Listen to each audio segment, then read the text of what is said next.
안녕하세요. 와플TV 여러분, 학점은행제 학습 플래너 석구쌤입니다. 오늘은 국가기술 자격증 응시 자격에 대해 학습자들이 모르는 점이 있어 이 부분을 알려드리려고 하는데요. 학점은행제를 통해 국가기술 자격증인 기사나 산업기사 응시 자격을 갖추는 방법부터 그 이후 절차에 대해서도 알려드리도록 하겠습니다.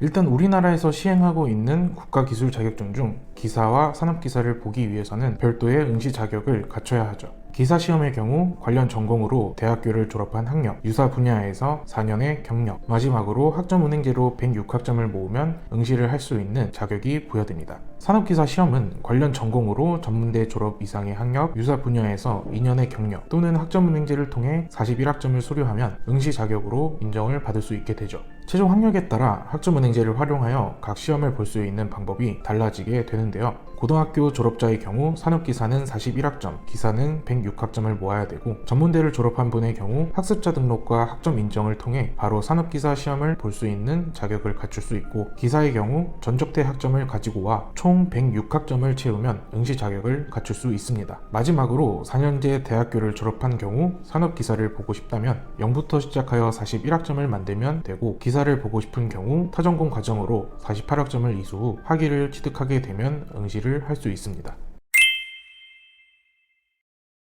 대부분의 학습자들의 경우 여기까지는 잘 알고 있을 텐데요. 하지만 응시 자격 서류 제출에 대해서는 잘 모르는 경우가 있습니다. 일반적으로 응시 자격 서류 제출은 필기시험을 치른 후 제출하는 것으로 나와 있는데요. 최근 끝났던 3회차 기사 시험을 기준으로 설명을 해드릴게요. 원서 접수는 6월 18일부터 21일까지 진행을 했고, 필기시험은 7월에 실시를 했죠. 실기시험 원서를 접수하기 전 응시 자격 서류 제출 기간을 확인할 수 있을 겁니다. 이 기간에 여러분이 산업기사 또는 기사 시험을 볼 수 있다는 응시 자격 서류를 제출하면 되는데요. 학점은행제를 통해 기준 학점을 채웠을 경우 학점 인정 확인서를 제출하면 되고, 학위를 취득했을 경우에는 최종 학력 증명서를 제출하면 됩니다. 만약 4년제를 졸업하고 타전공 과정을 진행하여 학위 신청을 6월 15일에 했을 경우 8월에 학위 취득 예정이기 때문에 기사 시험을 볼 수 없을까요? 정답부터 말씀을 드리면 학위 취득 예정자라고 하더라도 기사 시험 응시 자격에 해당이 됩니다. 응시 자격 서류 제출 기간에 학위 취득 예정 증명서를 발급받아 필요한 서류를 준비하여 한국산업인력공단에 제출하면 되는 것이죠.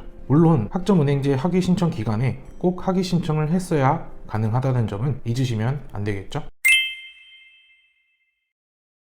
오늘은 학점은행제를 통해 국가기술 자격증 중 산업기사와 기사 시험을 볼 수 있는 조건에 대한 기준부터 응시 자격 서류 제출에 대해 학습자들이 잘 모르는 부분을 알려드렸는데요. 학점 인정 신청 또는 학위 신청 등 각 행정 절차를 할 수 있는 기간과 응시 자격 서류 제출 기간을 정확하게 확인해 두는 것이 무엇보다 중요하다는 점 다시 한번 말씀을 드리며, 국가기술 자격증 응시 자격을 갖추는 방법에 대해 더 궁금한 점이 있다면 아래에 있는 번호로 연락을 주세요. 그럼 지금까지 와플TV 학점은행제 학습 플래너 석구쌤이었습니다.